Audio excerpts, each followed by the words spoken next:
नमस्कार विद्यार्थी मित्रांनो, मी विनोद नाईक.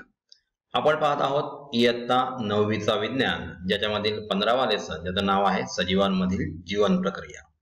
विद्यार्थी मित्रांनो, याच्यापूर्वी एक एक करून आपण 4 सेशन पाहिले आणि त्याच्यामध्ये आपण उत्सर्जनाविषयी जाणून घेतलं. त्याचप्रमाणे वनस्पतींमध्ये कशा प्रकारे प्रकाशाणूवरती हालचाल किंवा गुरुत्वाकर्षण अणुवरती हालचाल किंवा पाण्याच्या दिशेने होणारी हालचाल किंवा कोणत्याही म्हणजेच जे उद्दीपन आहे त्याला दिलेला प्रतिसाद, अशा कशा प्रकारे हालचाल होते. काही हालचाली वृद्धी संलग्न, काही वृद्धी असंलग्न असतात, याच्याविषयी जाणून घेतलं.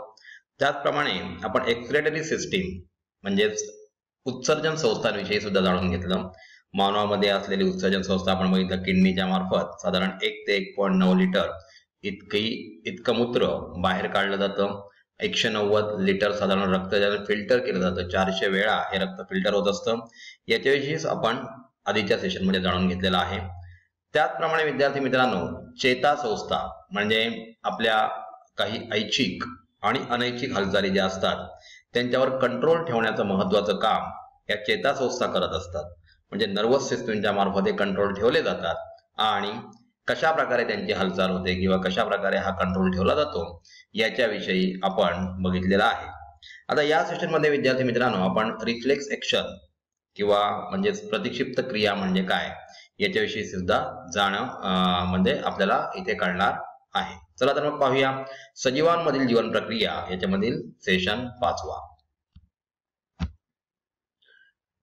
याच्यामध्ये बघा, आपण मध्यवर्ती चेतासंस्था म्हणजे सेंट्रल नर्वस सिस्टीमचं कार्य कशा प्रकारे चालतं याच्याविषयी मागच्या सेशन मध्ये जाणून घेतलेला आहे. आता इथे पाहूया परिघीय चेतासंस्था म्हणजे पेरिफेरल नर्वस सिस्टीम, PNS. आपल्या शरीरामध्ये असणाऱ्या म्हणजे सेंट्रल नर्वस सिस्टीम सोडून त्याच्या परिघाभोवती असणाऱ्या ज्या चेतासंस्था आहे त्याला आपण परिघीय चेतासंस्था असं म्हणतो. परिघीय चेतासंस्थेमध्ये मध्यवर्ती चेतासंस्थेपासून निघणाऱ्या चेतांचा समावेश होतो. म्हणजे तिथून या चेतासंस्था निघत असतात.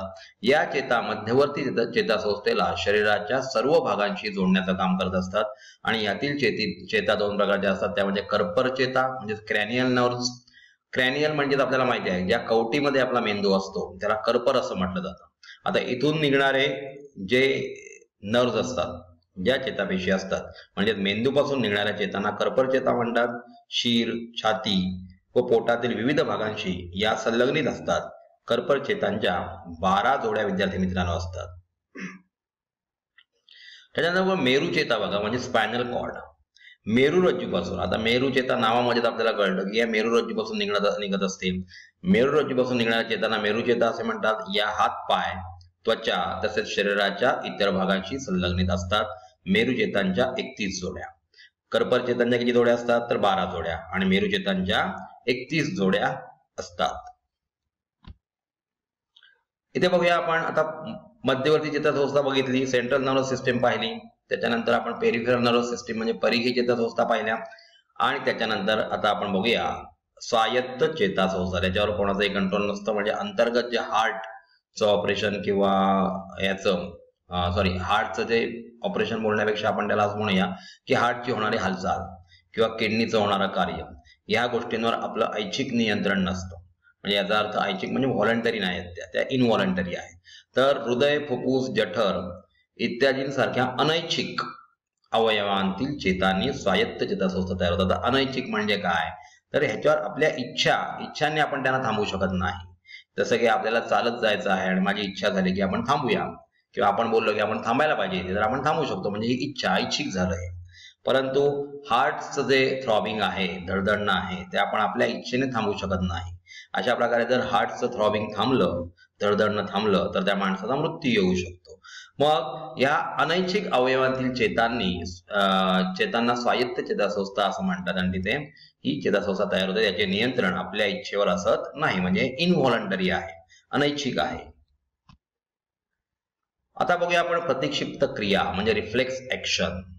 पर्यावरणातील एखाद्या घटनेला अनैच्छिकरित्या क्षणार्धात दिलेला प्रतिसाद म्हणजे प्रतिक्षिप्त क्रिया होय. याच्यासाठी मी तुम्हाला एक एक्झाम्पल दिलं होतं बघा, की समोर जर मोठा ब्लास्ट होणारा ऍटम बॉम्ब फुटतोय तर अशा वेळेला नकळत आपली बोटं आपल्या कानामध्ये जातात. म्हणजेच आपण ही जी क्रिया आहे ती प्रतिक्षिप्त क्रिया म्हणजे मेंदूला न विचारता स्पायनल कॉर्डच इथे ऑर्डर दिली, स्पायनल कॉर्ड मार्फत इथे ऑर्डर दिली जाते, मेरुरज्जू मार्फत इथे ऑर्डर दिली जाते. किंवा आपला समजा पाय चुकून विस्तवावर पडला तर आपण आई ग असं करून पाय मागे घेतो, म्हणजेच याला म्हणतात प्रतिक्षिप्त क्रिया. म्हणजेच पर्यावरणातील एखाद्या घटनेला अनैच्छिकरित्या क्षणार्धात दिलेला प्रतिसाद म्हणजेच प्रतिक्षिप्त क्रिया म्हणजेच रिफ्लेक्स ऍक्शन होय. आपण काही घटनांना काही विचार न करता प्रतिक्रिया देतो किंवा त्या प्रतिक्रियेवर आपले कोणत्याही प्रकारचे नियंत्रण नसते. म्हणजे काही घटनांवर आपले नियंत्रण नसते. या कृती म्हणजे पर्यावरणातील उद्दीपनांना दिलेला प्रतिसादच होय, म्हणजे आपण दिलेला त्याला प्रतिसाद असतो. अशा परिस्थितीत मेंदूशिवाय हे नियंत्रण व समन्वय योग्य प्रकारे राखलं जातं, यालाच प्रतिक्षिप्त क्रिया म्हणतात. मी तुम्हाला सांगितलं आहे, काही स्टिचिंग करत असताना जर सुई आपल्या बोटामध्ये गेली तर आपण लगेच आई ग करून बोट मागे घेतो, म्हणजे याचा अर्थ ही प्रतिक्षिप्त क्रिया आहे. विद्यार्थी मित्रांनो, ही डायग्राम तुम्ही नीट पहा आणि याच्या पुढल्या स्लाइड मध्ये तुम्हाला काही प्रश्न विचारलेले आहेत, त्या प्रश्नांची उत्तरं तुम्हाला शोधून काढायची आहेत. बघा, 1 नंबरला जिथे मेणबत्ती जळते बोट गेलेला आहे, 2 नंबरला परत ती मागे घेतलेली आहे बोट. आता स्नायूंमार्फत ते बोट मागे गेल्यामुळे 3, 4, 5, 6, 7 हे क्रमांक तुम्ही लक्षात ठेवा. प्रतिक्षिप्त क्रियेसाठी ही डायग्राम आहे. रिफ्लेक्स ऍक्शन, रिफ्लेक्स आर्क कशा प्रकारे तयार होतो त्याच्याविषयी या डायग्राम मध्ये सांगितलेलं आहे. विद्यार्थी मित्रांनो, मी तुम्हाला परत एकदा सांगतो की हे जे क्रमांक आहेत ते नीट लक्ष द्या, कारण याच्या पुढल्या स्लाइड मध्ये तुम्हाला काही क्वेश्चन्स विचारलेले आहेत. त्या क्वेश्चनचे आन्सर आपल्यालाच काढायचे आहेत, तुम्हीच ती आन्सर शोधून काढायची आहेत. इथे पहा, आकृतीमध्ये 1 व 2 मध्ये नेमके काय घडत आहे तुम्ही सांगा. विद्यार्थी मित्रांनो, हा तुमचा प्रश्न आहे आणि तुम्हीच याचं उत्तर द्यायचं आहे. कोणत्या चेताद्वारे 3 येथे आवेगाचे वहन झाले व ते कोणत्या दिशेने गेले? नीट आपण ती डायग्राम बघितली तर कोणत्या चेता, जसे की सेन्सरी आहेत किंवा प्रेरक चेता आहेत, तर कोणत्या चेतांद्वारे हे आवेग तिथे पोहोचलेले ते बघा. 4 ही कोणती चेता आहे? 5 हा कोणता अवयव आहे? 6 प्रतिसादाचे वहन कोणती चेता करत आहे? म्हणजे 6व्या प्रतिसादाचे 6 नंबर जे दिलेला आहे त्याच्याशी सुद्धा तुम्ही सांगायचं आहे. 7 हा प्रतिसाद नेमका कुठपर्यंत पोहोचला आहे आणि त्यामुळे काय झालं आहे याचा सुद्धा आपण उलगडा इथे होईल. आपल्याला या प्रश्नांची उत्तरं आरामात मिळतील. आपण ही आन्सर शोधून काढा आणि आपल्या वहीमध्ये त्याची नोंदणी करा. आता वर जी आकृती दिलेली आहे तशी आकृती सुद्धा एक्झाम मध्ये तुम्हाला विचारली जाऊ शकते किंवा अशा प्रकारची आकृती तुम्हाला ऍक्टिव्हिटी शीट म्हणून दिली जाऊ शकते आणि ते 1, 2, 3, 4 नंबर आहेत त्या ठिकाणी त्याची नावं लिहायला तुम्हाला एक्झाम मध्ये येऊ शकते. आता वरील आकृती रेखाटून योग्य नावे द्यायची आहेत. अशी एखादी प्रतिक्षिप्त क्रिया चित्राद्वारे रेखाटण्याचा तुम्ही सुद्धा प्रयत्न करा. म्हणजे जसं इथे मेणबत्तीला म्हणजे हात जळल्यामुळे आपण हात जसा मागे घेतो त्याप्रमाणे दुसरी एखादी आकृती तुम्ही काढण्याचा प्रयत्न करा. तर विद्यार्थी मित्रांनो, अशा प्रकारे या सेशन मध्ये आपण जास्त करून प्रतिक्षिप्त क्रिया, त्याचप्रमाणे पेरिफेरल नर्वस सिस्टीम म्हणजे काय आणि ऑटोमॅटिक नर्वस सिस्टीम म्हणजे ANS म्हणजे काय, म्हणजे ती स्वायत्त चेतासंस्था आहे, तिचं कार्य कशा प्रकारे चालतं आणि तिचं कार्याद्वारे कोणावर कंट्रोल होतं, म्हणजे जठर किंवा हृदय, फुफ्फुस यांच्यावर ANS स्वायत्त चेतासंस्था नियंत्रण करत असते. त्याचप्रमाणे पेरिफेरल नर्वस सिस्टीम म्हणजे मेंदूपासून निघणाऱ्या कर्परा चेता किंवा मेरू चेता, आपल्याला बघितलं की कर्परा चेतांचे किती जोड्या असतात तर 12 जोड्या असतात, त्याचप्रमाणे मेरू चेतांच्या 31 जोड्या असतात. अशा प्रकारे त्यांची रचना आपण या सेशन मध्ये पाहिलेली आहे. त्याचप्रमाणे विद्यार्थी मित्रांनो, रिफ्लेक्स आर्क म्हणजे प्रतिक्षिप्त क्रिया कशी असते त्याच्याविषयी सुद्धा आपण या सेशन मध्ये जाणून घेतलेला आहे. म्हणजे एखादा ॲटम बॉम्ब फुटत असेल किंवा एखादा विस्तवावर आपला पाय पडला असेल तर आपण झटकन तो पाय आई ग असं बोलून मागे घेतो. आपल्याला एखादा साप डोळ्यासमोर दिसला आपण बाप रे असं म्हणून तिथून मागे येण्याचा प्रयत्न करतो, म्हणजे ही प्रतिक्षिप्त क्रिया आहे. आणि रिफ्लेक्स आर्क कशा प्रकारे होतो त्याच्याविषयी आपण जाणून घेतलेला आहे.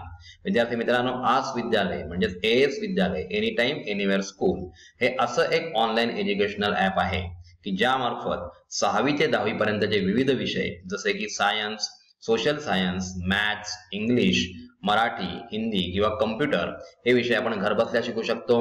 आमच्या येथील अत्यंत म्हणजे प्रगत आणि हुशार अशा शिक्षकांचं मार्गदर्शन आपल्याला इथे लाभतं. अनुभवी शिक्षकांचं मार्गदर्शन आपल्याला लाभत असतं. त्याचप्रमाणे आपल्याला अमर्यादाच्या टेस्टचा अनुभव सुद्धा ह्या ऍपच्या मार्फत घेता येतो. आपण ह्या ऍपला रजिस्टर केलेला आहेच. आपल्या इतर विद्यार्थी मित्रमैत्रिणींना सुद्धा या ऍप बद्दल माहिती द्या, जेणेकरून त्यांचंही भवितव्य उज्ज्वल होईल. विद्यार्थी मित्रांनो, लक्षात घ्या, आजचं जीवन हे कॉम्पिटिटिव्ह वर्ल्ड आहे. म्हणजे जीवनात प्रत्येक ठिकाणी कॉम्पिटिशन आहे. आपण काही ऍड्स टीव्हीवर बघतो बघा. MTS ची ऍड पूर्वी लागायची, त्यामध्ये सांगितलं होतं की शुक्राणू ज्या वेळेला एगला त्यांचं मिलन होत असतं, तिथूनच आपल्या जीवनामध्ये कॉम्पिटिशन चालू होते. कारण हजारो शुक्राणू हे एक कडे जात असतात, अंड्याकडे जात असतात फलित करण्यासाठी, परंतु त्याच्यामधला एकच शुक्राणू त्याला फलित करतो. म्हणजे एवढी प्रचंड कॉम्पिटिशन आपल्या जन्मापासूनच आहे. आपण बघतो की आपण लहान इयत्तांमध्ये नर्सरी असो, प्रायमरी, त्याच्यानंतर आपण बघतो 4th, 5th, 6th, 10th, याच्यामध्ये आपल्याला अगदी जबरदस्त कॉम्पिटिशन करावे लागते. जर आपण कॉम्पिटिशन केली नाही तर या एज्युकेशनल वर्ल्ड मध्ये आपण टिकू शकत नाही, आपल्याला हवं त्या ठिकाणी ऍडमिशन मिळू शकत नाही. म्हणूनच विद्यार्थी मित्रांनो, आपल्याला मी सांगत आहे की आस विद्यालयाचं हे ऍप वापरा. याच्यामध्ये सर्व प्रकारची माहिती आपल्याला मिळते, आपल्याला आपली आकलन शक्ती इथे वाढते आणि आपण चांगल्या प्रकारे परीक्षांमध्ये यश या ऍपच्या मार्फत मिळवू शकता. धन्यवाद.